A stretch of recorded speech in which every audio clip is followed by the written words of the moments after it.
Hello, my friends. The time has come for us to meet this Tuesday, June 21st, World Giraffe Day. Giraffe Day is the tallest mammal in the world. It was chosen because today is the longest day of the year in the Northern Hemisphere and the longest day and night of the year in the Southern Hemisphere, right? And the giraffe is the tallest animal in the world, the tallest mammal in the world, right? And at the same time, here in Brazil, it serves to measure the knowledge that many urbanites have of the Amazon, folks. But today also commemorates 1970, the third World Cup. I followed that championship. Just imagine, in the semifinal, Brazil returning the 2-1 defeat of 2 from 1950 at the Maracanã, 3-1. And in the final, against whom? Italy, 4-1 Brazil. The last goal, the BBC considers the most beautiful in the entire history of football. A goal by Carlos Alberto, receiving a pass from Pelé. Pelé, of course, scored, right? He was the athlete of the World Cup, and it's worth remembering that the coach was Zagallo, who had previously played in 2 World Cups. Carlos Alberto lifted the trophy, and it was a change in Brazil, right? From that moment on, Brazil entered the so-called economic miracle, with optimism and enthusiasm based on soccer. And then the country moved forward, growing for 4 years at an annual average of 11.2%. Folks, today is also the anniversary of the United States Constitution. It was written 200 years before our Constitution, our republic, in fact, the current Constitution, right? It's 234 years old, and it's never been changed, right? It's been amended, but they've never made another one. We already had the Imperial Constitution, which was the longest lasting, in 1824. Then there was the 1891 Republic, which imitated the French and the American ones and didn't really reflect Brazil. Then, under pressure, they did the Polish Revolution of '34, which didn't help at all because Getulio Vargas destroyed the Constitution with the Estado Novo. Then came the Constitution of '46 and now the Constitution of '88. Just a reminder, right?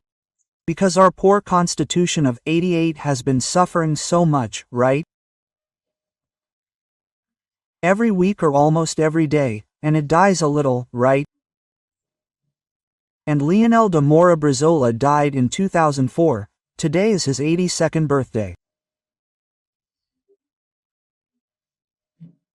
I wonder what Leonel de Moura Brizola would say to the Amazonian traders, the Amazonian delivery men, to Brazilians who work for foreigners, to check, to escort with an ID card. They are illegal aliens in indigenous areas.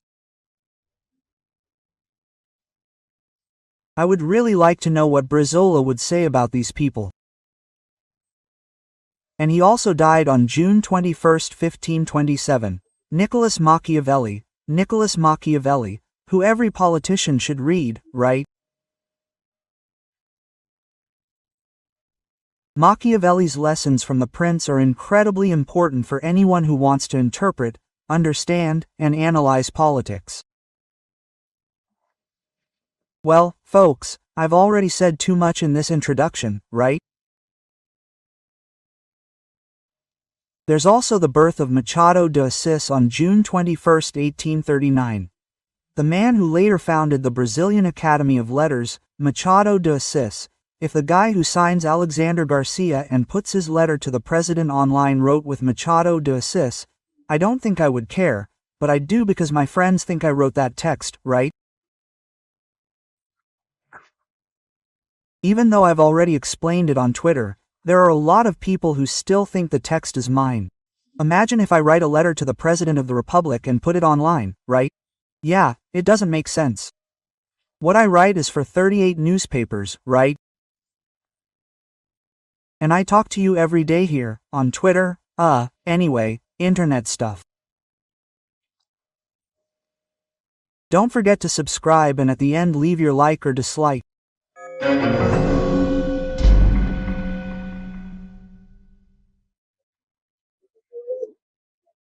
The Minister of Defense sent a short letter to the President of the Electoral Court, Minister Fakim, saying, "Look, I'm going to send the names of military experts in IT, the digital world, hackers, cyber attacks, right? Cyber warfare. They come from the school of specialists in this in the armed forces. And please name the liaison so we can continue the work of monitoring, auditing, and monitoring.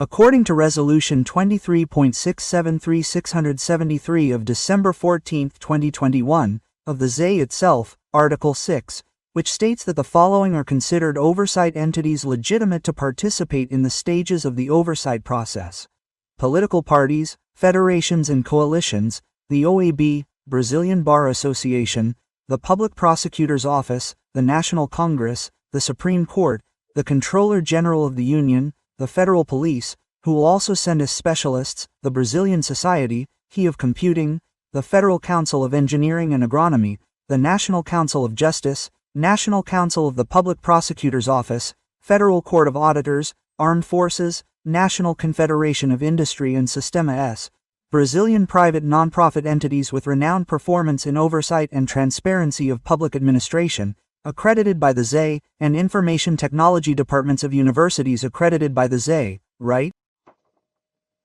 It says here with the ZE, but with the ZE it can't be. It has to be with the ZE, right? Because with the ZE is right next door, right? Well, then, there's no way Minister Fakim can say no. He's in agreement with a ZE resolution, right? Well, the ZE, following electoral law, issued this resolution, which is a regulation, let's say, of the electoral law. Now, I saw a statement by Minister Fakim, right? Well, saying that the politician who doubts his voters is not worthy of office and dishonors the history of democracy. Who sees the corollary, right? The consequence. Whoever casts doubt on the electoral system actually questions the very voters' choices. Minister Fakim, you certainly made good use of the lessons on the sophists in law school, right? Perfect. Well, let's move on. Well, the issue of Petrobras and fuel prices. It seems they're going to have to change the law on state-owned companies. You know, they passed Law 13.303 in 2016, right, after all that mess involving Petrobras, right? Everyone meddling with Petrobras, causing losses for Petrobras. Dilma kept fuel prices down, causing losses for Petrobras shareholders, including the majority shareholder, the federal government. After all this, they passed a law in the National Congress. A law that was signed into law by President Michel Temer. Along with him, the Minister of Justice, Alexander de Moraes. Along with him, the Minister of Economy, the one who's there now, is there in Sao Paulo. Yes, Morales. Meals. And after all this, well, it's written there in Article 14 of the law. The following is that any action likely to cause harm to Petrobras is subject to a lawsuit for damages.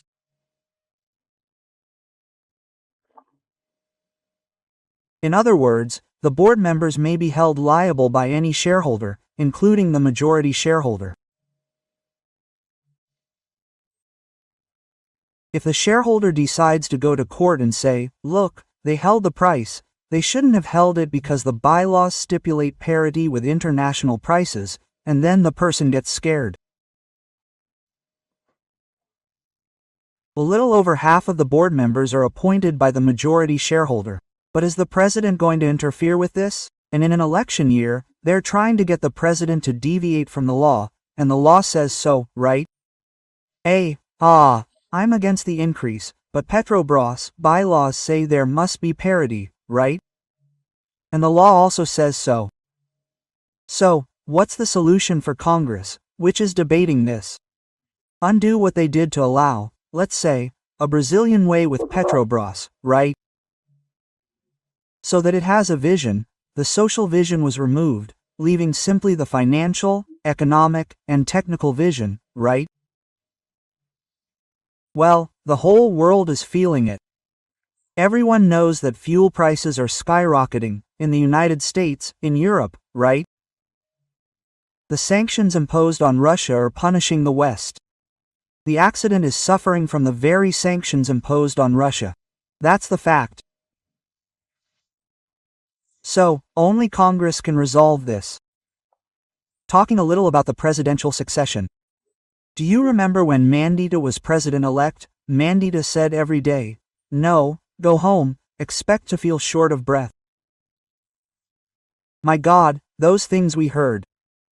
And then everyone said Mandita was going to be president of the republic. Now Mandita said maybe, right? He confirmed it, he will be. He's a pre-candidate for the Senate in Mato Grosso do Sul, but there's only one seat, huh? And it seems Teresa Cristina is running for that seat, right? Well, and the last topic, following in the footsteps of Luis Fuxas in Bento Gonçalves, Rio Grande do Sul, do you remember? The business community of Bento Gonçalves met and said, "No, we don't want the Supreme Court president here. He's not welcome." Quote. It was a major forum for the entities that bring together commerce, industry, and services in this industrious city in Rio Grande do Sul, right? It's mainly real estate, metallurgy, wine, right? Food, right? Anyway, right? They didn't want it. Fux had to cancel. Now, Gramado has done the same thing. We were invited to the 26th International Law Conference in Gramado, Supreme Court Justices Carmen Lucia and Diaz Toffel. And today they announced they're withdrawing because there was also a movement, like in Bento Gonçalves, with sponsors withdrawing their sponsorships, right? Oh, hotels afraid of losing their reservations, and there was a commotion in the streets. On Saturday, women demonstrated in Gramado against the presence of the two cars with plastic sheets lining the streets, right, saying they didn't want to see them. Oh, what does this mean for the Supreme Court? It's a sign.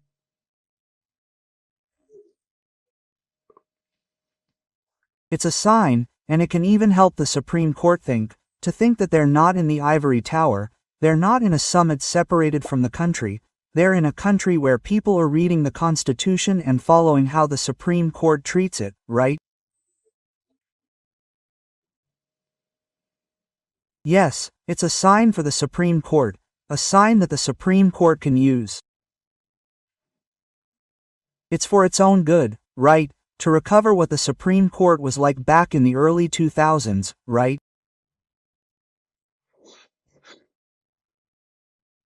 I'm saying this because I heard an interview with the great jurist Ivisgan Martins, and he says this, that everyone is great, but go back to what it was like in the early 2000s.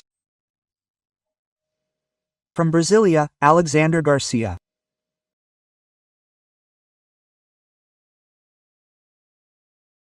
Hello, my friend. It's time for our meeting this Tuesday, April 8th. I'm in front of Bragança Castle. The people who live here are the Brigantines. In Brazil, we call them Bragantinos, right? The people from Bragança Paulista. But Brigantine was called that by the Romans who were already here, but long before the Celts, 200 years before Christ. Everything here is history. Do you remember that the Portuguese built forts on the border to protect the Amazon, Fort Príncipe da Beira, for example? For that, this fort was built in the far north to keep the Spanish out. 115 years before Cabral arrived in Brazil, the Spanish tried to take this fort to invade Portugal. 1,100 Spanish were preparing. The Portuguese anticipated and attacked them by surprise. 1,100 Spanish against 250 Portuguese. They fled, leaving 130 dead and among the Portuguese only 12 casualties. A little bit of history. Don't forget to subscribe and leave a like or dislike at the end.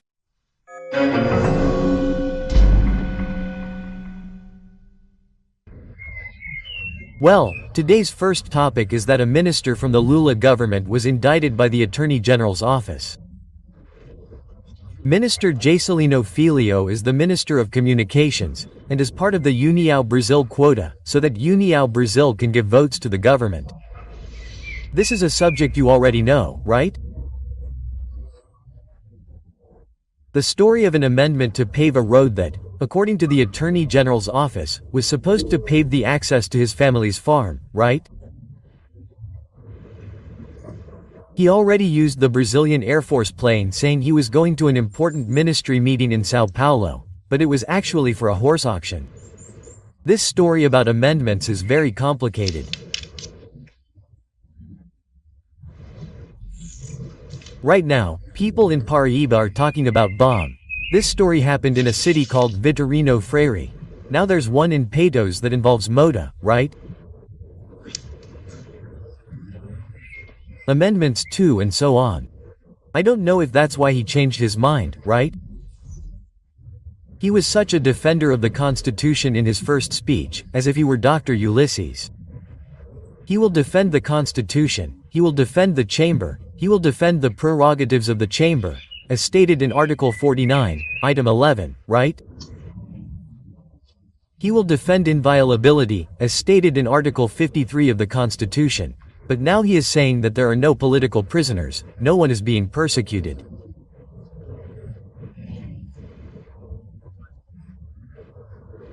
He said back then that there was no coup, now he thinks it is a vote for amnesty. It doesn't matter much.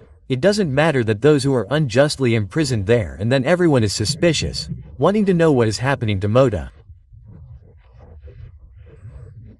Could it be that something about these amendments there, right?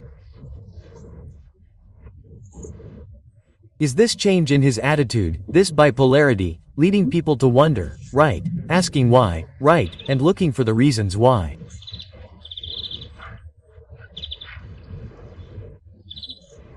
Now, there is another issue that is connected, right, to the Chamber of Deputies. I don't know at this time, right? There's a 4-hour time difference here ahead of Brazil. I don't know if there was obstruction or if a bill sent by the judiciary was voted on to give raises ranging from $400 per month to $3,200 per month to assistants in the offices of Supreme Court justices, right? If they're going to vote on this, that's more important than amnesty, right? Is Hugo Moda already in this fight with those who want amnesty? There are quite a few, right? Well, there are 180 who have declared their salaries, and there are 100 or so who don't want to declare their salaries, right? There's already a good number of pro-amnesty supporters there. By the way, what have we seen? My God, how sad. Because I see fellow journalists denying their own views. Those who saw Paulista Avenue full on Sunday, right, taking the data from USP, those ridiculous figures of 44,900 people, right? They should be more realistic and say 49,917,917 people and one little boy. It's ridiculous, right? And there are people who embrace that. In other times, I remember that if it were other times today, the boss would say something like this. Look, let's give USP, but try not to find it funny, okay? Now let's say that according to USP there were 44,000, but Paulista Avenue was full of so many cordons, absolutely packed. This is normal for journalism. Now, journalism, I don't know if it still exists for many people, right? We need a lipstick to save the federal constitution.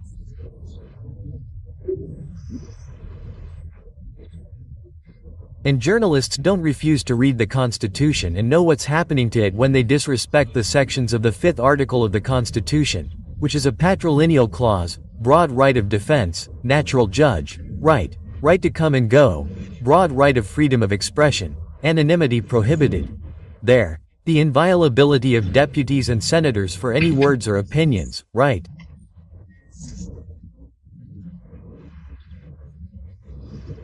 And we pretend that we don't, we journalists pretend that we don't, we're not. I'm celebrating Journalists' Day, which was yesterday, remembering this.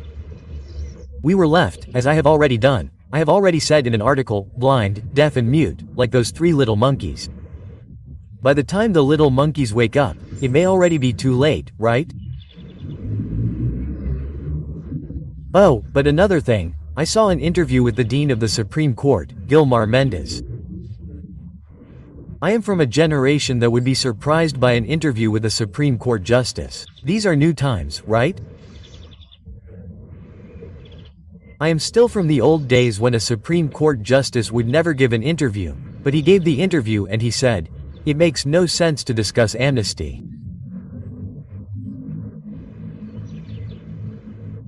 People are being discussed in the other independent branch of government, which should be harmonious.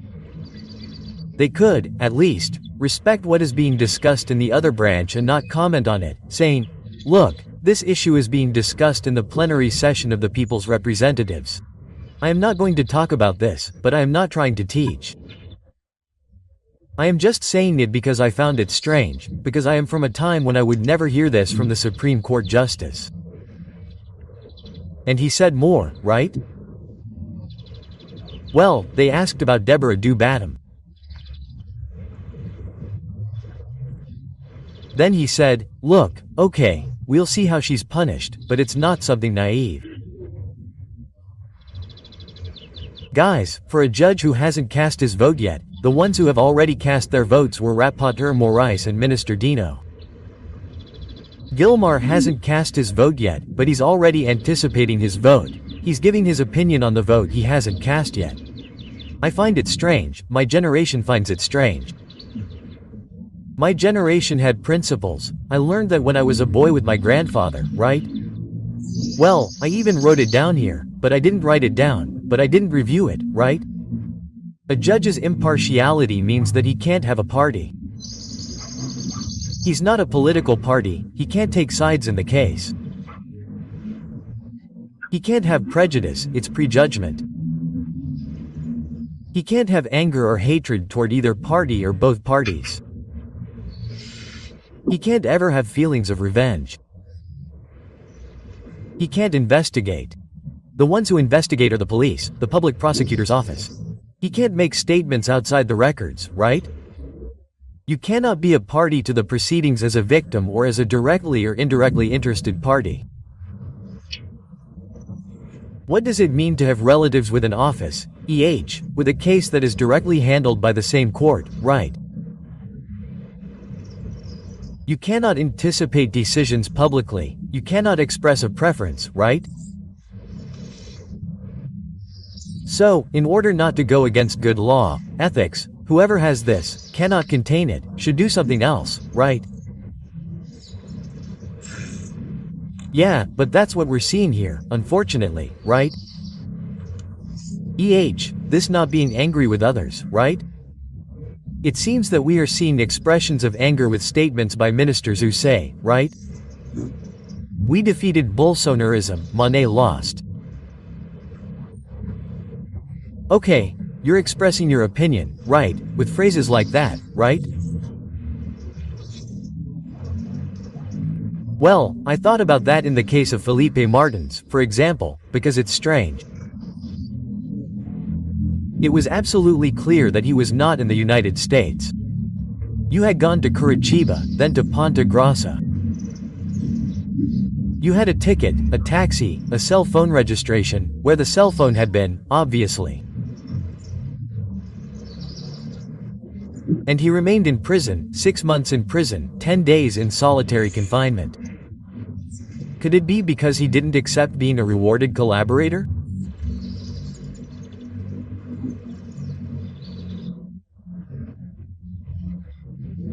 They said this on other occasions, during the Mensalao, during Lava Jato, that people were threatened with prison for informing, which is why the informings were later cancelled.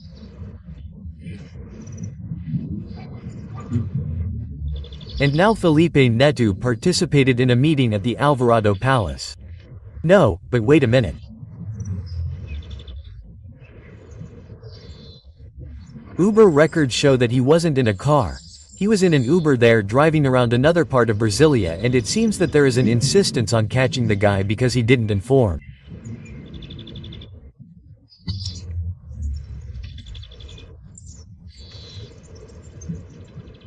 This is what it looks like for people with more than 2 brain cells to think about.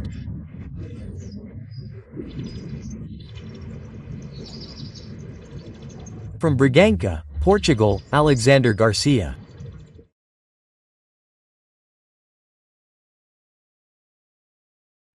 Hello, my friends. The time has come for our meeting this Tuesday, December 21st, the beginning of summer, the summer solstice, in the southern hemisphere, and the beginning of winter in the northern hemisphere. What does solstice mean? It's the moment when the sun shines more on the southern hemisphere and less on the northern hemisphere due to the tilt of the Earth's axis in relation to the sun, right? This means longer days and shorter nights. It depends here in Brazil, it's not all the same, right? I wrote down the day today in Santa Vitória do Palmar, in the extreme south of Brazil. It lasted 1420, right? In Macapa, in the extreme north of the country, right? The extreme north in relation to the equator, right? Above the equator, the day lasted 1205, meaning, in the same country, a difference of 215 in the length of the day due to the curvature of the Earth, of course, right? It's interesting that we can say, theoretically, from Macapa to the north, in Brazil, in Roraima, up in the Dog's Head in the Amazon, it's the beginning of winter, in the northern hemisphere, right? Well, but today is also a day, I'd like to be celebrating, but I remember it with sadness because he's already gone. It's the birthday, the anniversary, of my dear friend and colleague Joelmer Betting. He was born in 1936, so he's 4 years old, 4 years older than me. Lessons in journalism and character. I record it with great pleasure, right? And the day of the death in 1980 of the great Nelson Rodrigues, playwright, journalist too, right? What do Joelmer and Nelson Rodrigues have in common? The Maracana. The Maracana Stadium is named after Nelson Rodrigues' brother, sportswriter, Mario Filho Stadium. And gol de placa is what Jomir suggested for a Pele goal. I think it was against Fluminense, putting a plaque in Maracana, and the term gol de placa came about. Both are authors of great phrases. Joelmer, in practice, the theory is different. It's the title of one of his books. And Nelson Rodrigues, all unity is stupid. So we know the importance of dissent. Well, let's move on. Don't forget to subscribe if you haven't already, and at the end, leave your like or dislike.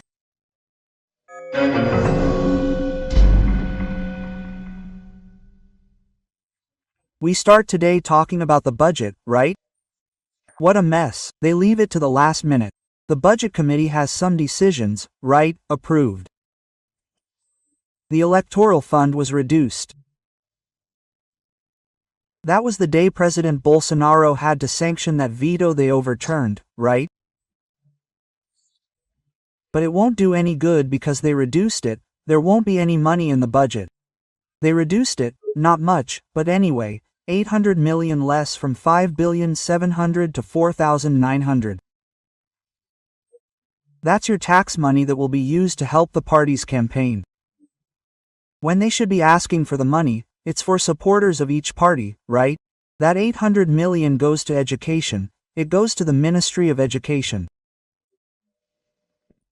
Another thing, they discovered there that 1.700 million was to be able to give raises to federal police officers, the Federal Highway Police, and the federal prison officers, among others. I think the National Guard might be involved in this. I don't know, linked to the Ministry of Justice, right? DEPEN, the Department of Penitentiaries, the one with the 16 of the 16 billion amendments by the rapporteur that became famous, right? 4.7 billion and 300 million goes to health. Good thing. It was established that the minimum wage will be $1,210, paid starting in February. It's an increase. There hasn't been that much of an increase in the last 6 years, an increase of a little over 10%. And the Bolsa Brazil will be able to pay not $400, but $415, right? These are measures from the Budget Committee, which is currently, I don't know if the plenary has already voted on it as I'm recording now. Some news that will facilitate all of this. Federal revenue, rising once again in November. Another record for November was $154 billion. It's the highest for November in 7 years. 2021 already has a record revenue without even having a December, $1 trillion $684 billion. Good news, right? But yeah, we're the ones paying. We're the ones paying those trillions in taxes. Now I wanted to comment on what I saw here on the website Magalas, which is a very useful website that follows court news. It says here that a judge from Santa Catarina made a post on Twitter. She said the following, and I'm here with the post. I'm afraid of opening the fridge and finding a lawyer needing assistance before the recess. As we know, the recess started yesterday in the judiciary, which only resumes on February 1st, right? So there's that rush to make requests to Judge Caroline Binchin Filisbino Teixeira. Now, what I don't understand is the reaction there. If she made a joke, I would find it funny, right? Okay, open the fridge at home, there's a lawyer, doctor, look, there's this here, this petition. I thought it was a joke, but the OAB people in Joinville didn't like it. They issued a note of repudiation, right, which was disrespectful. And there was someone who I doubt is a lawyer, because a lawyer wouldn't write like that, who wrote like this. Internalize the following. What's this, huh? Internalize. There's the verb to internalize. Internalize the following, there you go. Internalize. My God, right? I even suspect it was a lawyer who wrote that swear word, right? Just like they say, to formalize is not formal. What's this story, right? To commercialize is not to commercialize, folks, right? Anyway, what I wanted to comment on about the reactions is that people are very sensitive, very full of sensitivities. What's this? No one can joke around anymore. Humor has been forgotten. Everyone's grumpy, everyone's forgotten. Good humor is good for the heart, for the coronary arteries. Cardiovascular diseases are killing 7 times more people than COVID, folks. Let's stop this. Let's laugh a little, laugh at life, right? I have something that works for me, right? Whenever there's something, I'm bothered by myself, I look in the mirror and find myself funny, right? Let's find these jokes funny. The judge, he had to apologize and all, right? What a thing. Now, speaking of being amused, the Special Committee to Combat COVID in the city of Rio de Janeiro, right, which is composed of doctors, scientists, university professionals, health specialists, members of the City Hall and the Secretary of Health, recommended 2 measures against COVID to the Health Department, holding carnival and vaccinating children.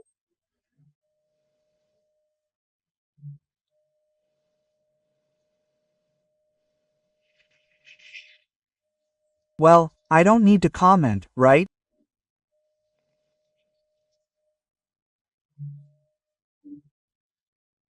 Speaking of which, the federal police have already identified the author of a threatening email that was sent to Anvisa, threatening that, if the child goes, they'll take the child out of school if he's vaccinated with the experimental vaccine.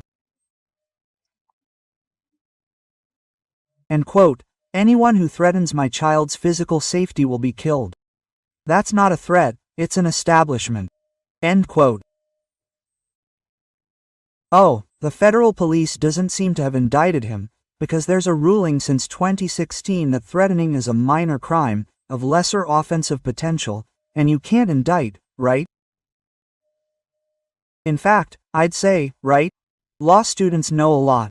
Well, that's not a threat, it's not that, I'm going to kill you. That's not a threat, is it? A threat is when someone proves they have the tools to do it, that they have them at their disposal, that they're serious, and that they intend to achieve a result with that threat, right? Yes, the concept of crime is much broader than threat. Well, but regarding that, right?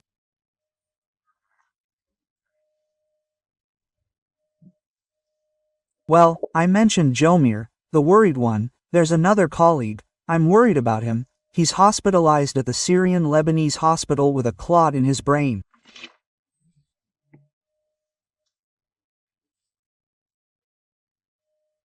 I hope he's well treated there, because it's a moment when we're in such shock. My God, this colleague is my age, right? Well, and he's also a playwright, right? He's an author, a film director, right? An excellent person, but I'm shocked by what's happening to athletes and children, young people, right? Right now in Jaragua do Sul, it's a beautiful city, it has a fire department, volunteer. And there's a young man, Jean Marcos Gall, he's 25 years old. He was a volunteer at a hospital, managed to pass the exams there to become a volunteer firefighter, received the firefighter uniform, and on the same day he had a massive heart attack at the age of 25. Yeah, it's a thing, right?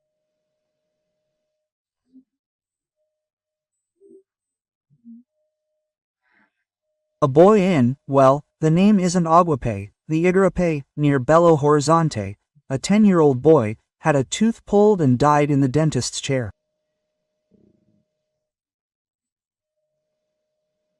Yeah, and there are all kinds of things.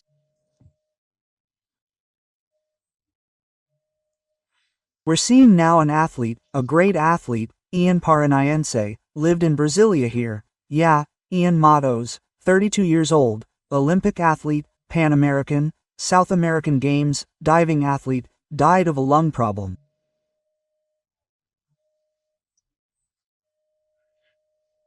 "32 years old. Yeah, it's shocking, right?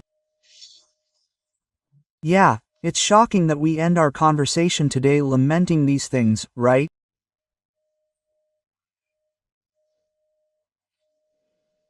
But anyway, yeah, it's life, it's part of life.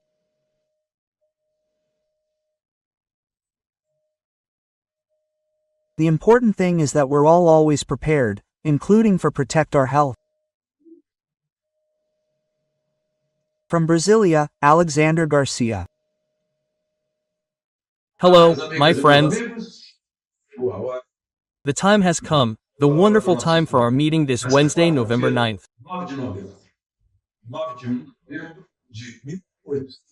November 9th, 1889, was the day of the Ilha Fiscal Ball, the last ball of the empire.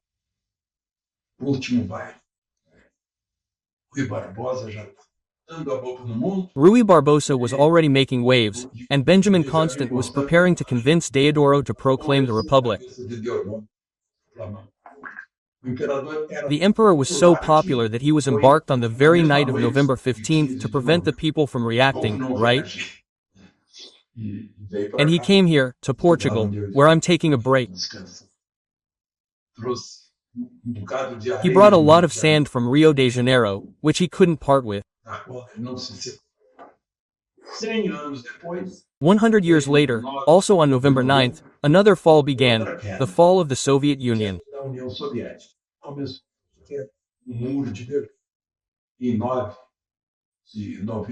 It started with the fall of the Berlin Wall on November 9, 1989. Well, another memory is that on November 9, 1955, Café Filio, Vice President of the Republic, Podagar, replaced Getulio, after Getulio's suicide a year earlier, right? Substituiu Getúlio com o suicídio de Getúlio um ano antes.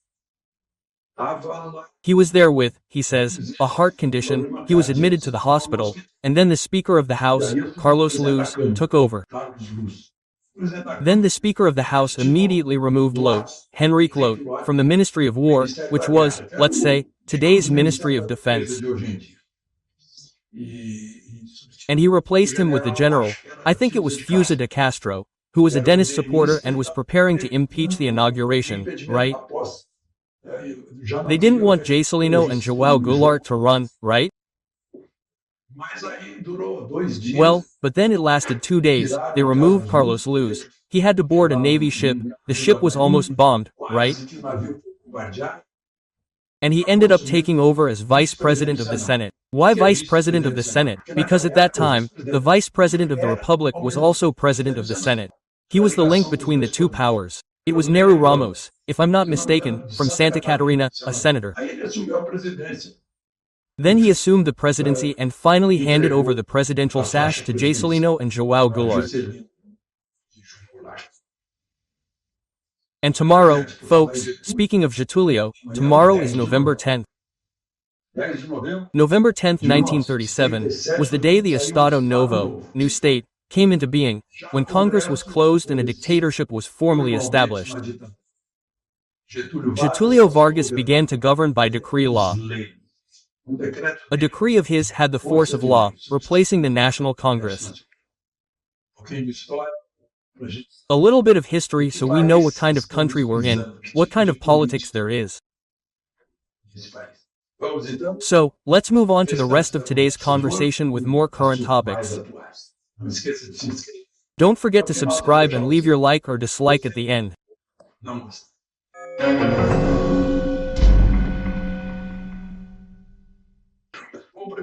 Well, I see today's first topic is already generating reactions today in the Chamber of Deputies. Rio Grande do Sul Congressman Marcel Van Hatten, aka, from the Novo Party, recently re-elected, took the floor, a courageous congressman, and said that the Chamber of Deputies has fallen to its knees, and the Senate is also on its knees before the judiciary. He said the Chamber of Deputies should not have allowed the arrest of Congressman Daniel Silveira because it violated Article 53 of the Constitution, which states that senators are inviolable for any words, opinions, or votes. He suggested that the protesters who are marching to the barracks should actually march to the Chamber of Deputies and the Senate to demand a position from senators so they can regain their honor, their power, right?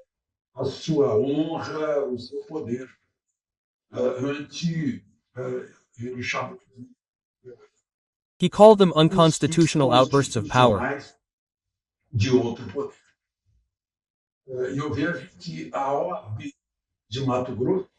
And I see that the Mato Grosso Bar Association, OAB, seems to be responding to a popular outcry, that there's been nothing from this silent national OAB in the face of everything that's happening, due process that's not being respected, decisions, and the opening of ex officio cases by Supreme Court justices, without the public prosecutor's office, as required by the Constitution in Articles 127 and 129, right?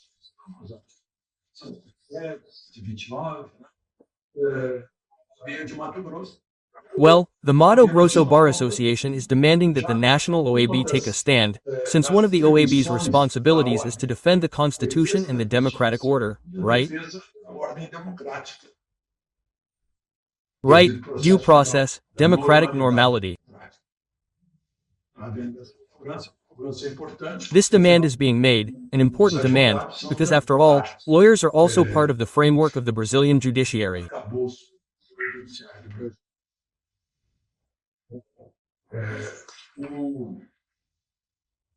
Well, the former governor and vice president-elect, Geraldo Alckmin, is working in Brasilia, right?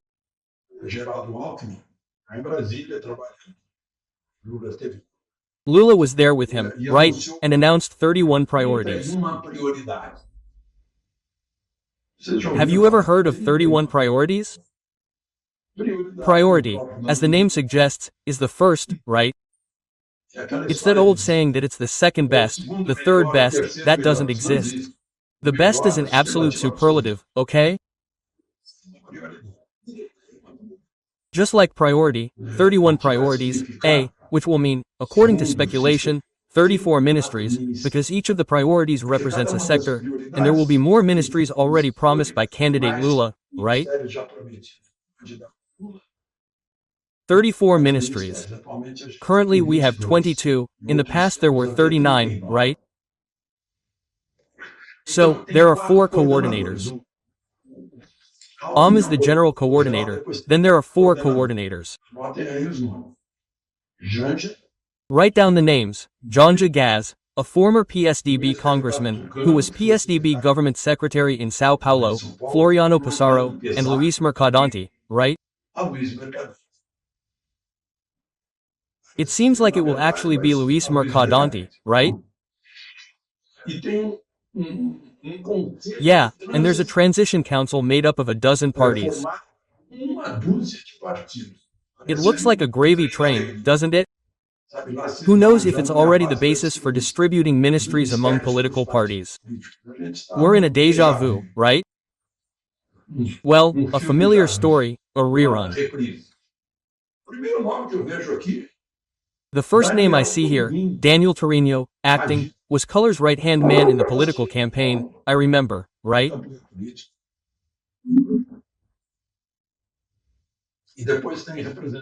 And then there are representatives from PSOL, PCDB, PV, Solidariedade, READ, PDT, Avante, PSD, PSB, PRO, and PT, a dozen or so, right? Well, Dilma's name isn't there, nor is Zé de Hirsu's, right? Speaking of Zé de Hirsu, I read an article in Gazeta do Povo today by the former Lava Jato coordinator, Dutton da Lanhola, now an elected federal deputy, who points out that Zé de Hirsu, in the Minkalao scandal, served only 2 years of his sentence and was later pardoned.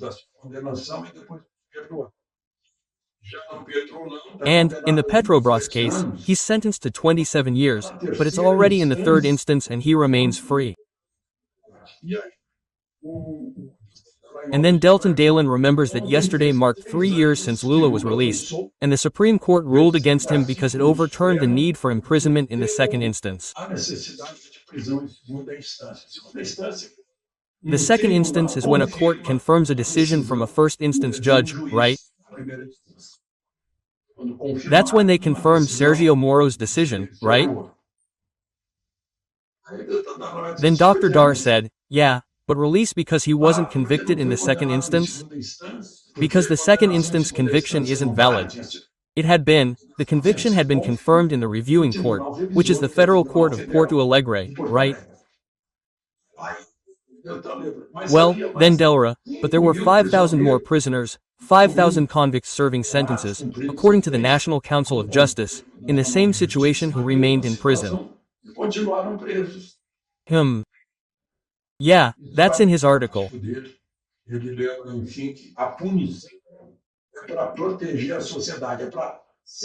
Remember, finally, that punishment is to protect society, to separate from society those who might repeat, commit the same crimes again, right? And that he, as a representative, will work to pass a law confirming imprisonment after conviction by the reviewing court.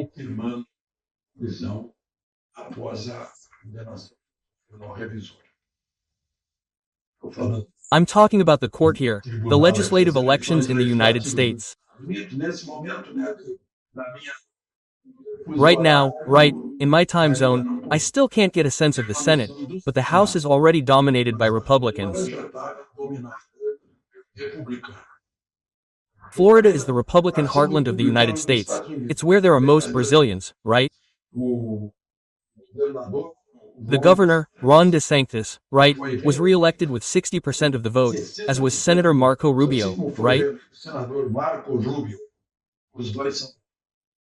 Both are descendants of Spanish, right?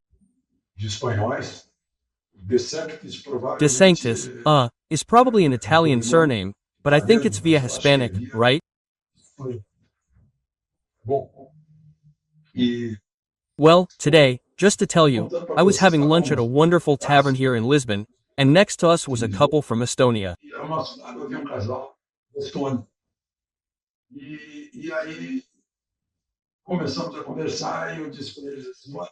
So we started talking, and I said to them, look, right now, CONAB, the National Supply Company, is predicting that in the 22-23 harvest, we'll harvest just 313 million tons of grain, and they need fertilizer that goes through a Baltic country like Estonia or Lithuania, right?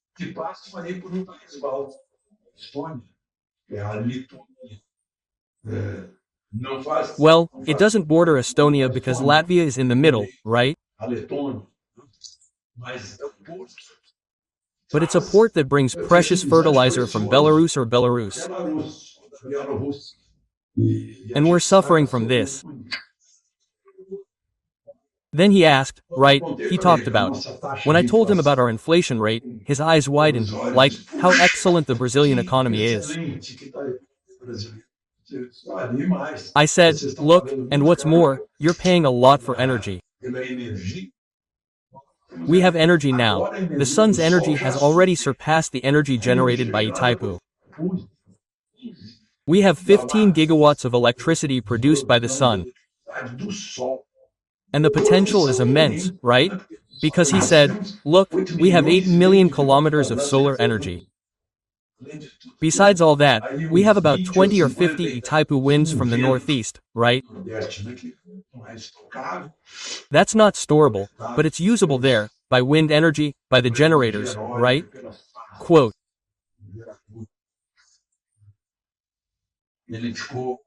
Well, he was very interested in getting to know this rich country, right?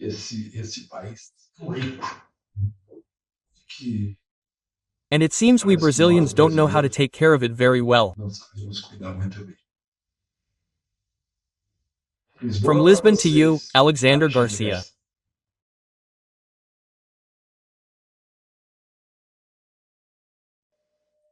Hello, my friends. The time has come for us to meet in these celebrations of the 200th anniversary of our independence. It's all our birthday, because we are Brazil, and so it's our birthday. Congratulations to all Brazilians, as the lyrics of the independence anthem say, the lyrics of the poet, journalist, and bookseller Evaristo da Veiga, who is the name of a street in Rio de Janeiro. And whose song is it? The one who proclaimed the independence of Pedro de Orleans e Bragança.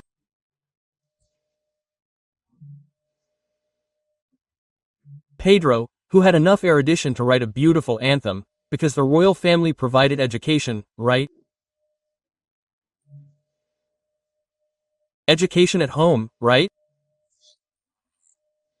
Well, now you can see the gentle mother of the homeland, my son, happy. Freedom has already dawned on the horizon of Brazil, right?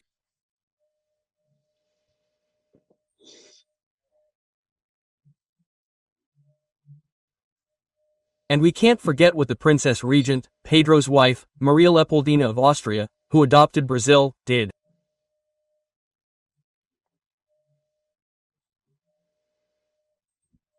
She was the daughter of the Archduke of the Austro-Hungarian Empire, no small feat, one of the great powers of Europe at the time.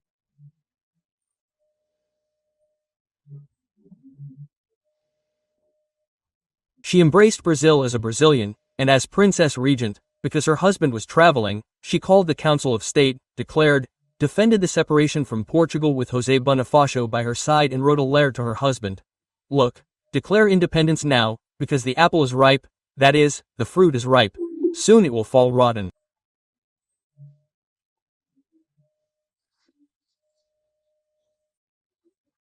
She remembered a piece of advice from her father-in-law, João V., who when he left for Portugal and left his son here, said, be careful, son, you have to occupy the throne or some adventurer ends up occupying it. It was already obvious to him that the Brazilian Empire was emerging, there was no way, right? Then there was this woman, Maria Leopoldina, but it wasn't just her, right? Before that, in 1817, there was a revolution, mainly in the Northeast, for independence, right? Well, over there in Pernambuco, for example, there's Barbara Allen Carr, Clara Camarão, in Rio Grande do Norte, who gave their lives for this revolution and in the revolution in Bahia, to consolidate independence, expelling the Portuguese military. Maria Quiteria, Joana Angelica, Filipa, Maria Filipa, right? So, brilliant women. I'm talking about women because in a little while I'm going to talk about another one who is now head of government of the United Kingdom, right? Oh, but before that, it's at the Louvre in Paris.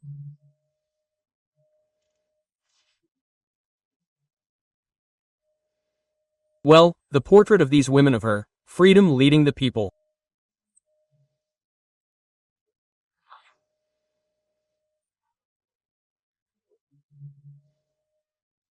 Rifle in her left hand, the Frigio cap of freedom of the Republic, the flag in her right hand, breasts exposed and among the dead and wounded, right, freedom, female freedom leading the people.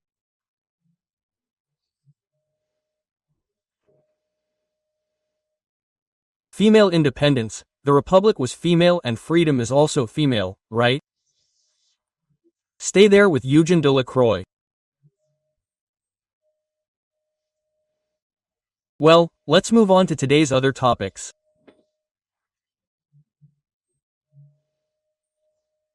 Remember, if you haven't signed up yet, join us. Sign up and don't forget to leave your like or dislike.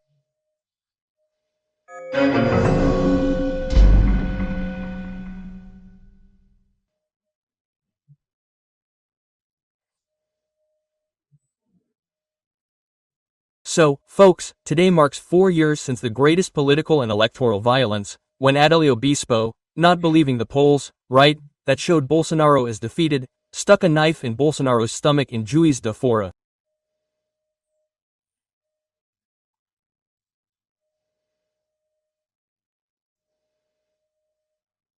President of the Republic, on the morning of September 6, went to Mass and gave thanks for what he called a second life. He was born again at Santa Casa thanks to quick care. If he had been in a place without this care, he would have died, right? Interestingly, there are a lot of people in Brasilia coming for September 7. Young people especially who are already wearing yellow shirts, right? And hotels are already very full, truck drivers from Mato Grosso, couples from Goiás, a lot of people from Tocantins, Bahia, São Paulo.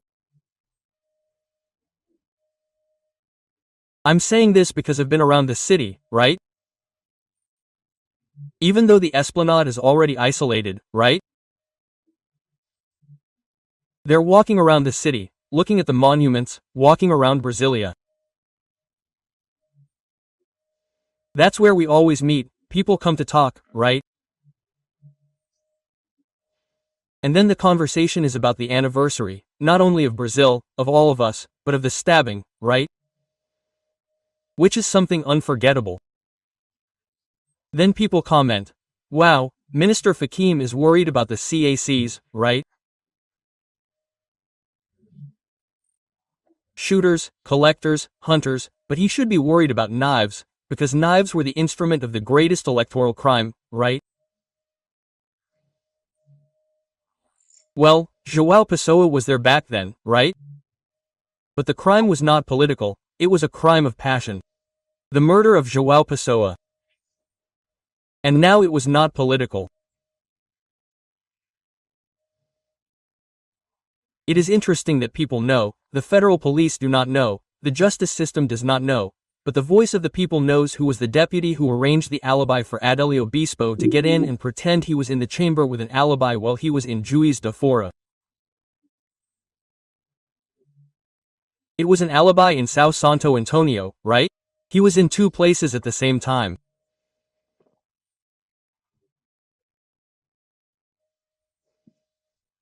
The people who visited Itamaraty to see the heart of the proclaimer of independence, well, they also learned about the negotiations of Minister Carlos Franco with Spain, because Gazprom, right?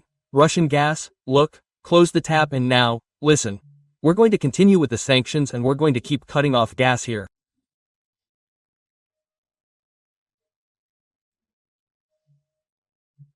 And then I want to see how you're going to keep warm this winter, right?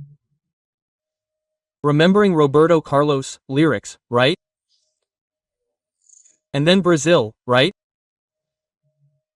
As that Chinese ideogram says, right? Crisis is opportunity. Europe is in a major energy crisis. It seems incredible, 340% was the increase in the cost of energy in Europe.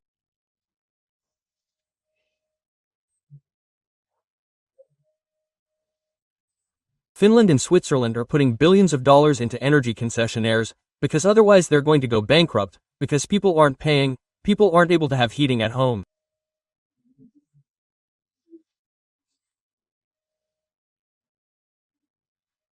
And Brazil has enough energy to supply Europe and has enough food to feed Europe. And our Minister of Foreign Affairs is already talking to the Spanish government, for example, to give these guarantees to Spain. Just look at the size of the opportunity.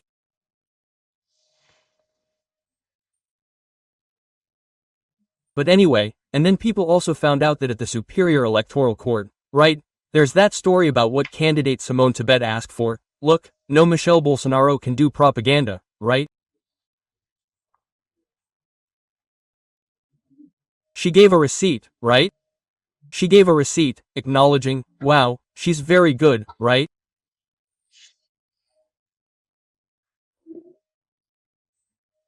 But the court confirmed on this September 6 that she cannot exceed 25% of the candidate's propaganda time, anyone who is not a candidate. So, Michel Bolsonaro will have to take up less time. On the other hand, another story that has been much talked about here, right? Well, today, at lunch, at the mall, people were commenting, look how classy the president was in the interview on Jovam Pan. When they asked him about what happened to Sergio Moro, that he defended Sergio Moro, he said, it was cowardly for the police to enter his house. Well, and people say like this, wow, but Sergio Moro betrayed the president, and he responds like this, yeah, right? Because it was really something terrible. Then people remember like this, no, but wait a minute, he was distributing the pamphlet, it's illegal. It's not even illegal, it's irregular, right? Because the size of the substitute's handwriting was too small, right? And no, he wasn't distributing it, so he wasn't committing an irregularity, it was kept at his house. And if he kept it because someone told him, look, it can't be the size of that handwriting, that's no use, he has to keep it, he has to return it to the printer, to the printing house, right? If that's how it was, right? I'm reporting today's conversations here for you. The other conversation was, gosh, they asked the president about that story about the 51 properties and the national currency, obviously, right? The national currency in 30 years, I think it was no longer the new Cruzeiro, right? Well, maybe it was already the Cruzado, right, then the real. That's the national currency. Yeah, it means it's not the dollar, it's not the ruble, right? It's not the yen, it's not the peso, right? The national currency is the real Cruzeiro. Then I even mentioned it to my wife, right? Say, imagine your cousin, who was mayor in the south of Minas Gerais, and if one of his political opponents comes along, he takes all the properties of his cousins, his brothers-in-law, his cousins, his uncles, his grandparents, on both sides, his grandfather, his grandmother, his maternal grandfather, his paternal grandfather, right? The whole family, over 30 years, my God, will have 500 properties, 1,000 properties, maybe, right? The whole family has that. I ask you, how many cars have you had, if you are 60 years old? Well, he had 10 cars. No, But he didn't have 10 at the same time. He bought one because he sold the other one and always paid in national currency, right? Maybe he made a down payment in cash, who knows, depending on the size of the down payment. Cash is something else, but it's not ignorance, it's faith, right?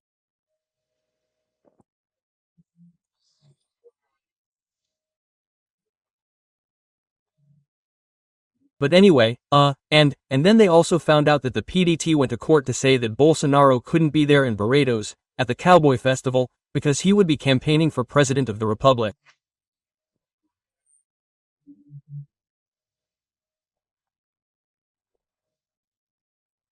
Minister Maria Claudia said, "No, it wasn't an election campaign. The problem is this.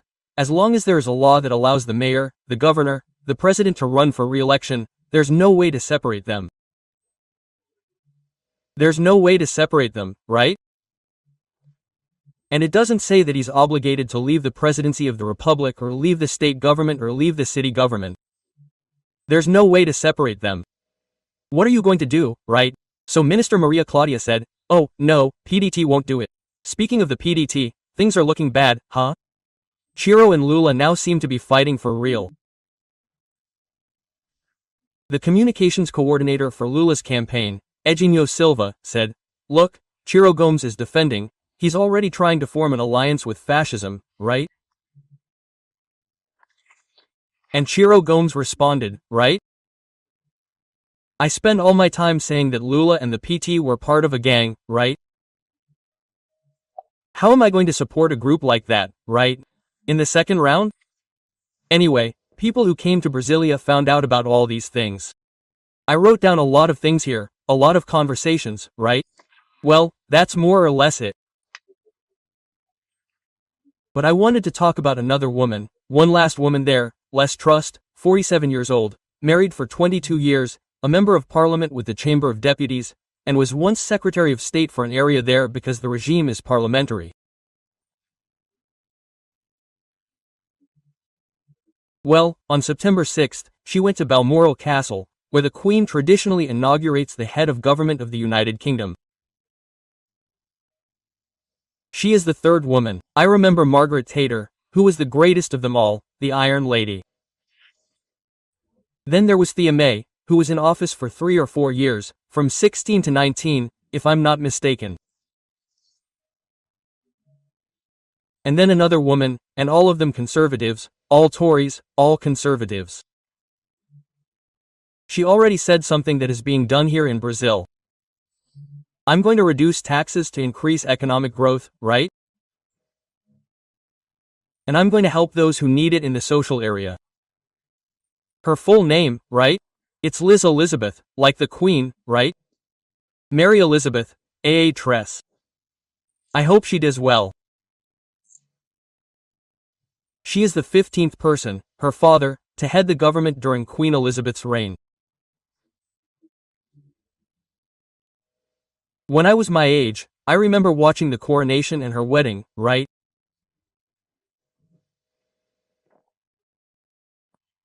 And I hope Mrs. Liz Truss does very well, because I have a grandson and a great-granddaughter living in England. Yeah. And that's it, folks. Long live women. Did you notice that the plural of vivo in viva is vivum, right? In the plural of Brasilia. Alexander Garcia.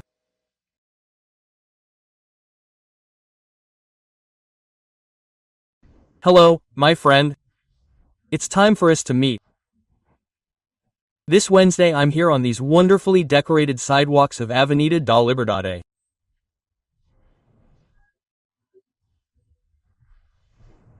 Wednesday, October 2nd, the Jewish New Year, starting at sunset today, in the year 5785, symbolically the creation of the world. And once again, in a national celebration, Israel is at war.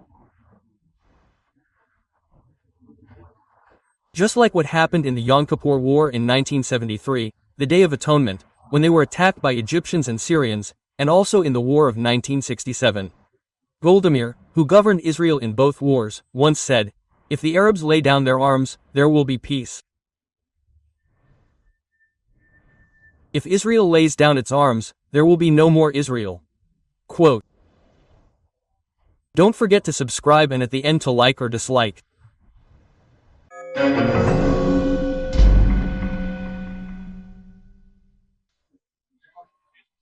On the biggest Jewish holiday, the Day of Atonement, on October 6, 1973, Egypt and Syria invaded Israel.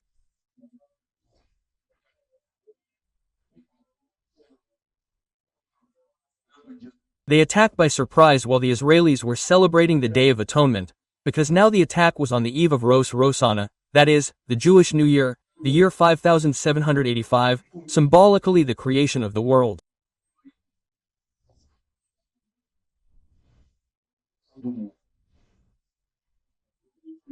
The missiles are from Iran, right? 181 missiles, something like that. Well, it won't stay like that, right? Well, that's worrying. At the time of Yom Kippur, the Soviet Union threatened to support the Arabs who were attacking Israel. And there was a lot of talk about there being a confrontation between the two great powers. It was still the Cold War.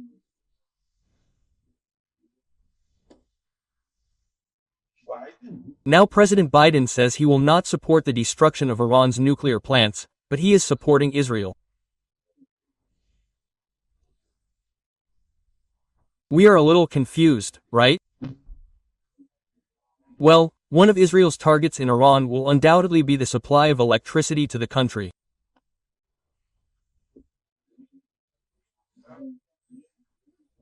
Benjamin Netanyahu has already warned the people of Iran that this is not a war against the people, right, of Persian ethnicity, in the Persian past, with a history that goes back thousands of years, like Israel.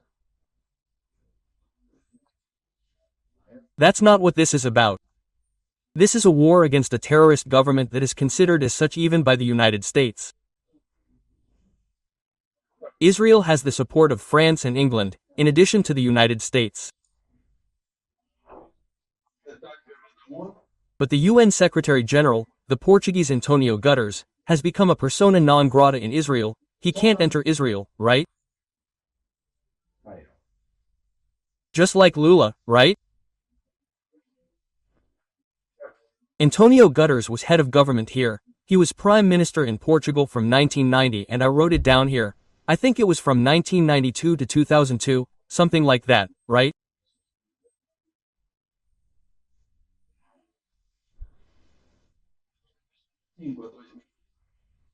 No, from 1995 to 2002. And then he was Secretary General of the Portuguese Socialist Party and then he was President of the Socialist International.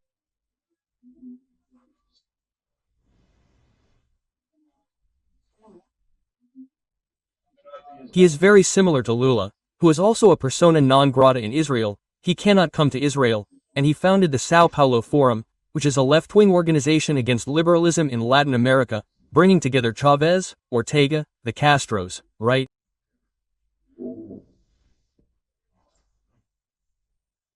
Well, let's get back to Israel.